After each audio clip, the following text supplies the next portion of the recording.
سورہ نساء مدنی ہے اور اس میں 177 آیتیں اور 24 رکوع ہیں۔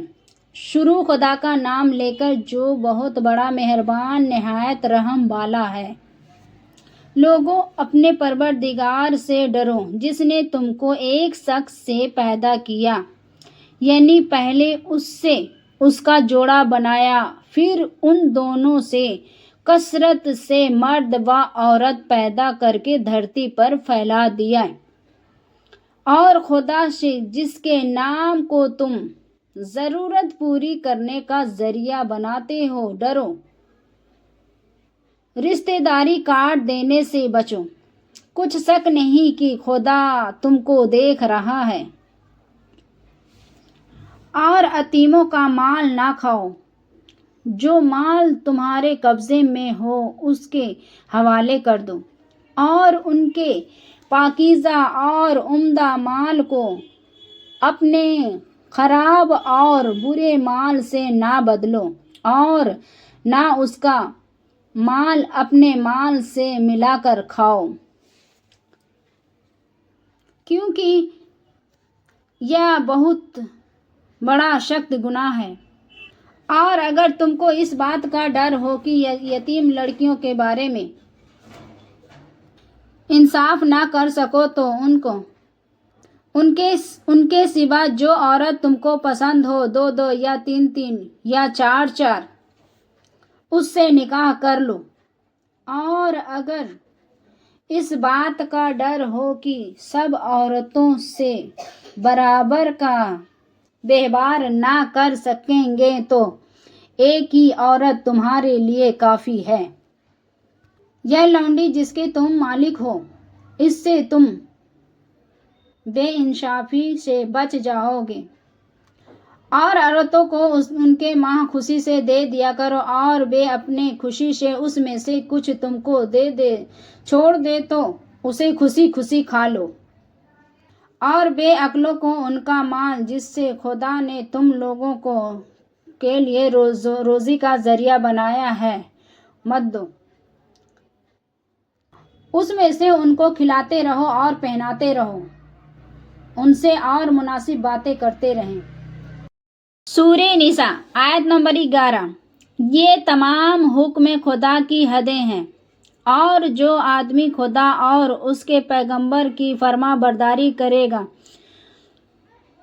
خدا اس کو جنت میں داخل کرے گا جن میں نہریں بہہ رہی ہیں، وہ ہمیشہ اس میں رہیں گے، اور یہ بہت بڑی کامیابی ہے۔ آیت نمبر 12۔ اور جو خدا اور اس کے رسول کی نافرمانی کرے گا اور اس کی حدوں سے نکل جائے گا، اس کو خدا دوزخ میں ڈالے گا جہاں وہ ہمیشہ رہے گا، اور اس کو ذلت کا عذاب ہوگا۔ آیت نمبر 14۔ مسلمانوں، تمہاروں عورتوں میں سے جو بدکاری کر بیٹھے ان پر اپنی لوگوں میں 4 آدمیوں کی گواہی لو۔ اگر وہ ان کی بدکاری کی گواہی دو تو ان عورتوں کو باندھ رکھو یہاں تک کہ موت ان کا کام تمام کر دے یا خدا ان کے لیے کوئی اور راستہ پیدا کر دے۔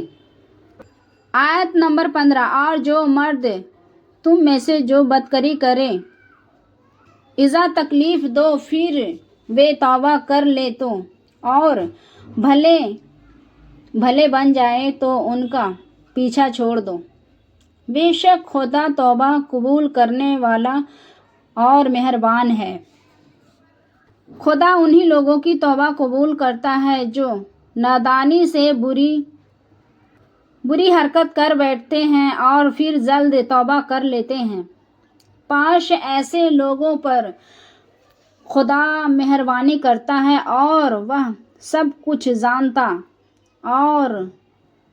جانتا ہے اور بہت بڑا حکمت والا ہے۔ اور ایسے لوگوں کی توبہ قبول نہیں ہوتی جو ساری عمر برے کام کرتے رہیں، یہاں تک کہ جب ان میں سے کسی کی موت موجود ہو تو اس وقت کہنے لگیں کہ اب میں توبہ کرتا ہوں۔ اور نہ ان کی توبہ قبول ہوگی جو کفر کی حالات میں مرے۔ ایسے لوگوں کے لیے ہم نے دردناک عذاب تیار کر رکھا ہے۔ مومنو، تم کو جائز نہیں کہ تم عورتوں کو وارث بن جاؤ۔ دیکھنا زبردستی عورتوں کو وارث بن جاؤ، اور دیکھنا کہ اس نیت سے کہ جو کچھ تم ان کو دیا ہے اس میں سے کچھ لے لو۔ انہیں گھروں میں مت روک رکھنا۔ ہاں، اگر وہ کھلے طور پر بدکاری کرے تو روکنا مناسب نہیں، اور ان کے ساتھ اچھی طرح سے سہو۔ اگر وہ تم کو ناپسند ہو تو عذاب نہیں کہ تم کسی چیز کو ناپسند کرو، اور خدا اس میں سے بہت سی بھلائی پیدا کر دے۔